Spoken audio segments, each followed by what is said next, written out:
शहर के करीब ये गाजान का इलाका है।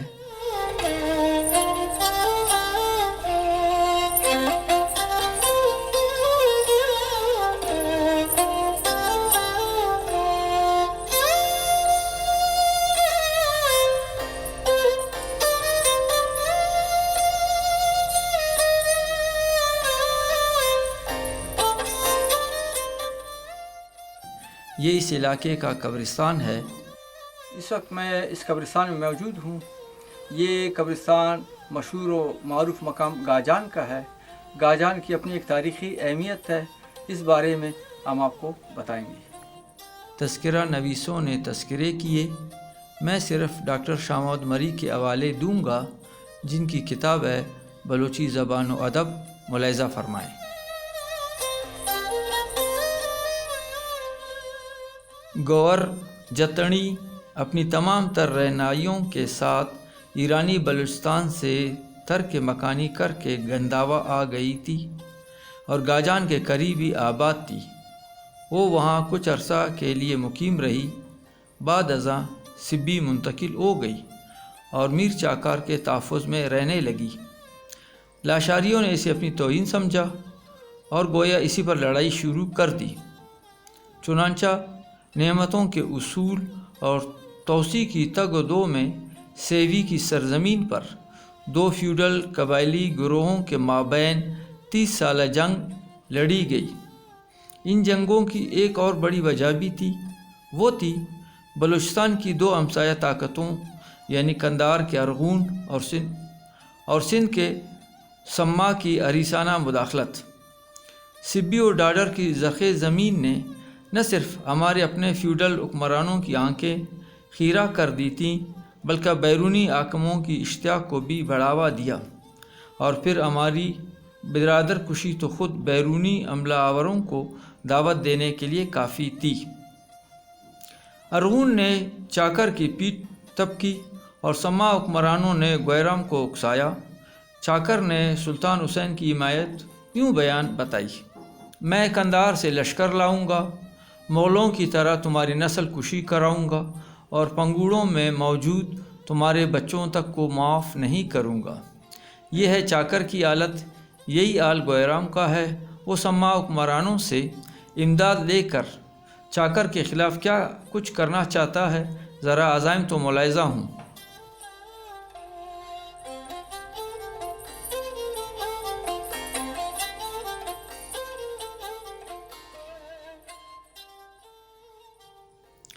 खुदा मुझे किसी रोज़ मौका दे, मैं सम्मा और बट्टी अफ़वाज का मुंतज़िर हूँ।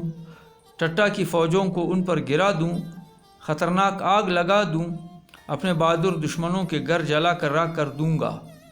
इस आग को दिल्ली के तुर्क भी न बुझा पाएंगे। चुनांचे चाकर ने लाशारी को ज़ेर करने के लिए सुल्तान हुसैन से मदद की दरख्वास्त कर दी। सुल्तान हुसैन तो खुदा से यही मांगता था। उसका गवर्नर जुन्नून बेग अरगून था, जिसे उसने हुक्म दिया कि मीर चाकर के साथ जाए। चुनांचे चाकर बदबख्ती का लश्कर लेकर सिब्बी की तरफ रवां हुआ।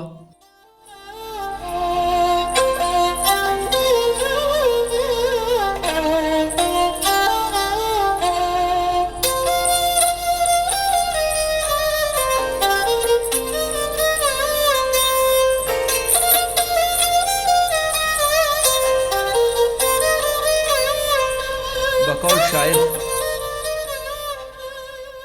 डाडर के इलाके को शरफ बख्शा, सनी में एक रात क़याम किया और सुबह गाजान पर टूट पड़े। लाशारियों का कत्लेआम कर दिया, माओं के पेट के बच्चे कत्ल कर दिए, खोपड़ियों से एक मीनार बना दिया। मीनार की चोटी पर मीर बैठ गया। मीरान तुम्हारे जलाने वाले गम ज़रा सा कम हो जाएं। उसने लाशारी को अड़ियों का ढेर बना दिया। 1 साल तक करगस खाते रहे। इस जंग की तबाहकारी को शायर ने इस तरीके से बयान किया है। गर्द व गुबार वाले गंदावा के गोराम ने समंदर में एक ऐसा पत्थर फेंका कि मछलियां बाहर आकर तड़पने लगीं। पूरे 30 साल तक हम बामदस्त व गिरेबान रहे। जंगी असला बदन पे सजाए, खूनी तेगें गने की डंटलों की तरह टेढ़ी हो गईं। अब वो म्यानों में जाने के काबिल न रहीं। दोरे खुद पहनने वाले नौजवान टेढ़ी पगड़ियाँ पहनते थे, मूंछों पे मुश्क मलते थे, सुबक रफ्तार घोड़ों को दौड़ाते थे बेलगाम। दुम्बा की चक्की उनकी खुराक थी।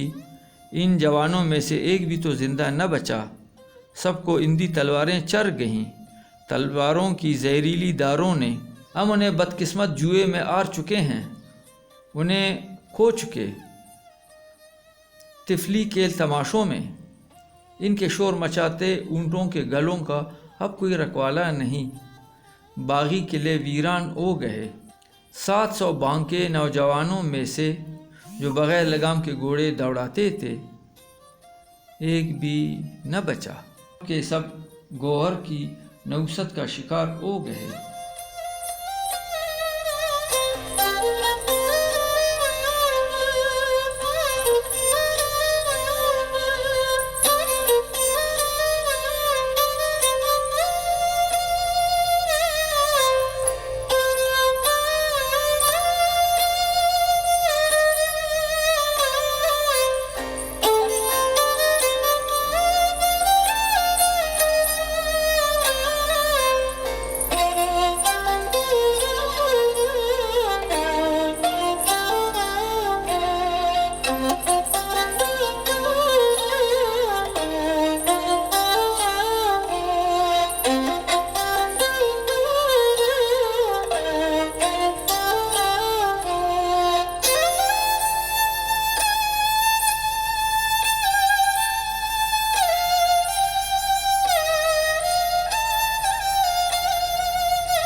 इस तरह सुल्तान हुसैन ने पहले तो लाशारियों का कत्लेआम करा के उनकी फ़ौजी कुव्वत ख़त्म कर दी और कच्ची के इलाके पर कब्ज़ा कर लिया।